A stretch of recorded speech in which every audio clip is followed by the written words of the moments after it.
का बोझ। अरे मीना कहाँ मर गई, जरा जल्दी से मेरी 2 रोटी सेक दे। चंदो का पैर फिसल गया है, उसके पैर में मोच आ गई है। बीच में ही टोकते हुए बहू बोली, क्या हो गया माँ जी? अरे तू बात न बना, तू रोटी सेक मेरी। मुझे कुछ दिन तेरी ननद चंदो के यहाँ जाना होगा। बेचारी छोरी के कुछ आराम भी जो हो जाएगा।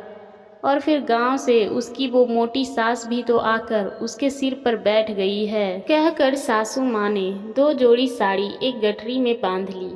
मीना को जब से बच्चा हुआ है तब से वह कमर दर्द से जूझ रही थी, परंतु उसकी सास उसका दर्द समझना तो दूर, उसे ड्रामेबाज की उपाधि देकर कहा करती है, काम से डरती लुगाइयाँ की आजकल कमर में दर्द हो जाता है।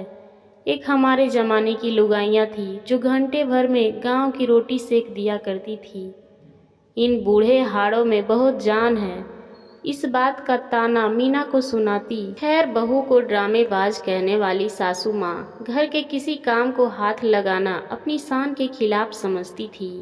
कभी रसोई में पाँव भी न रखने वाली सासू माँ के लिए मीना सोच रही है, चलो यह भी ठीक है, कुछ दिन सासू माँ के तानों से निजात मिलने के साथ साथ और मेरे सिर से काम का बोझ भी हल्का हो जाएगा। और उधर दूसरी ओर एक बेटी की माँ गठरी में सामान भरकर दूसरे गांव की बस में बैठकर अपनी ज़रूरतमंद बेटी की सेवा करने चल दी थी।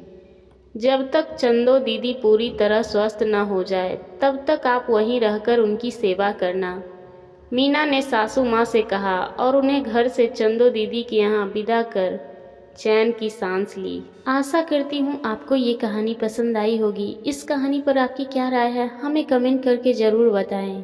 कहानी पसंद आई हो तो लाइक और शेयर करना ना भूलें। चैनल पर नए हैं तो प्लीज़ सब्सक्राइब करें। कहानी सुनने के लिए आपका बहुत बहुत धन्यवाद।